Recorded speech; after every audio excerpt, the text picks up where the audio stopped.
Hello there ladies and gentlemen, Sigval here and welcome to another video as we take a first look at the tier 5 bosses of the On Ice Soul Raids.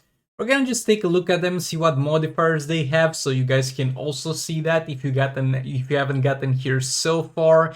So let's get to it.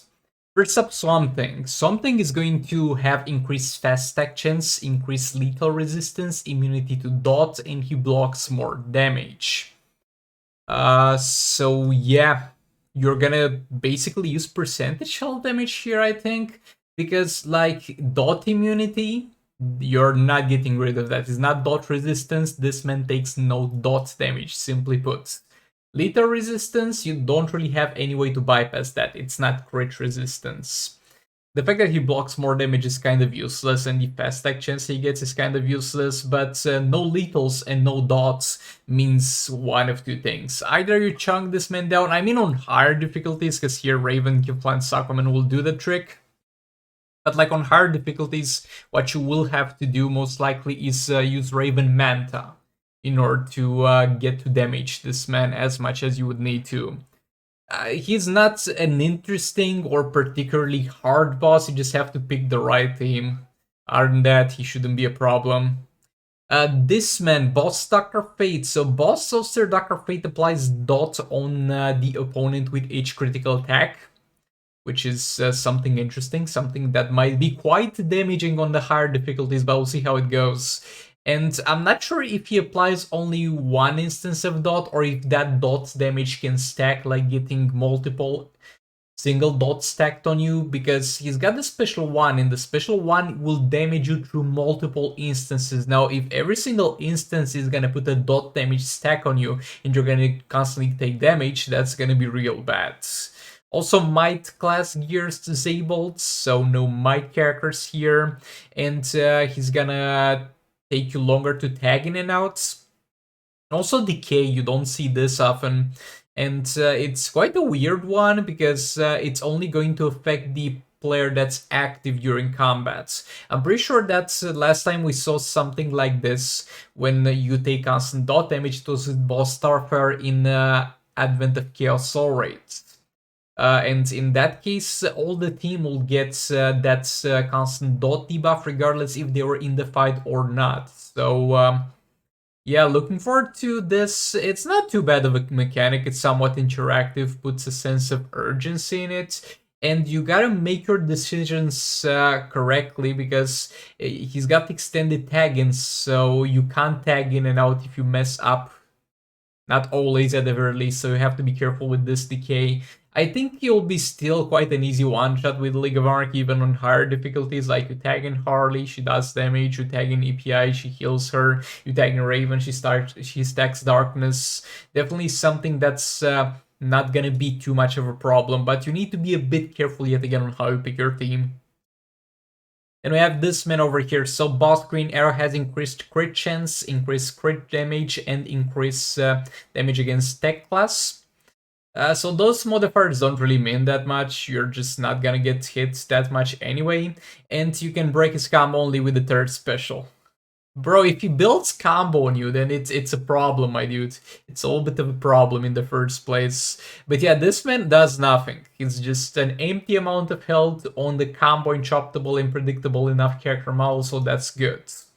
And Boss Black Canary is going to have increased power generation, increased lethal chance, and additional power bars at the start of combat and power drain immunity. Power drain immunity, I don't care.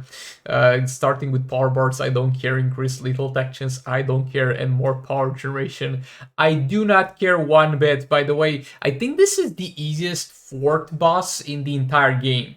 The easiest 4th tier 5 boss, because always the bosses on the right have the most amount of health and deal the most amount of damage compared to the other ones, like at the very least the base amounts that they deal. Now, other bosses are gonna get that modified by certain modifiers, but those have the potential to deal the most damage and have the most health. That skin texture is not looking too bad though. But yeah, this is the easiest, most right boss in tier 5 that I have ever seen in my life. And I'm glad it is. So overall, good news. Tier 5 looks very doable and easy. Let me take a screenshot of this. for the thumbnail. And now let's get down and fight, because we have one more fight and I want to see how it goes against this man. And I want to see how high the dot values are, because that's also something that matters. So we're gonna go, okay, this team setup is good enough. Okay, sort of sin here. Even though it's extended tagging, Raven will easily have enough time to tag in and out in order to reset darkness, because when it's extended tagging timer, it's usually, I mean, in all cases we've encountered so far, extended by the same amount. So it's quite predictable. Like if I was able to reset darkness on other soul rates, I should be able to reset here. So let's get into that. So let's turn up the sound a bit on this one. Okay, let's go.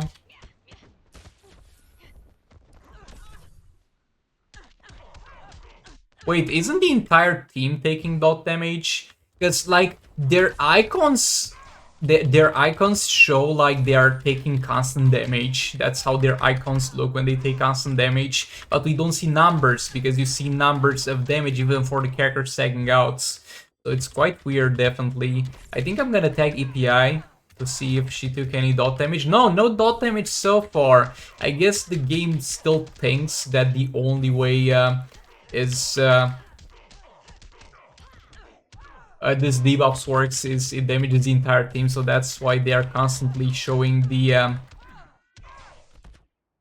purple debuff.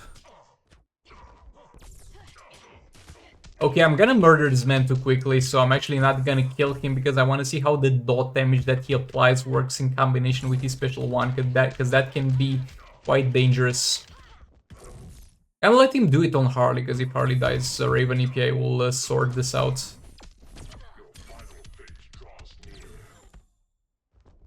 Oh, so he does it...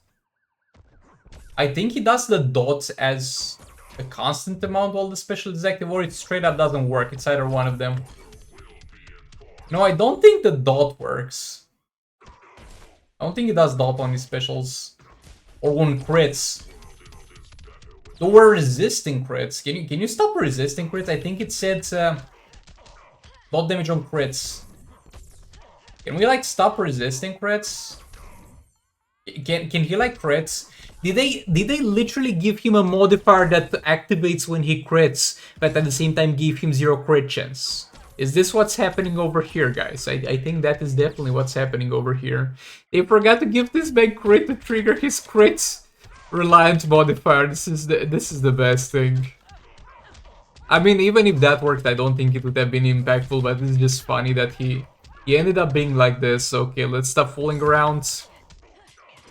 Not much more about this man. And the dot values that he inflicts are just nothing. Like the dot damage that he deals constantly to the character that's in the fight, they are nothing, but they will increase with the heroic difficulty, because they are usually based on the boss's attack. But y'all being said, thanks so much for watching. Like if you liked it, dislike if you disliked it, and I'll see you on the next one. Goodbye!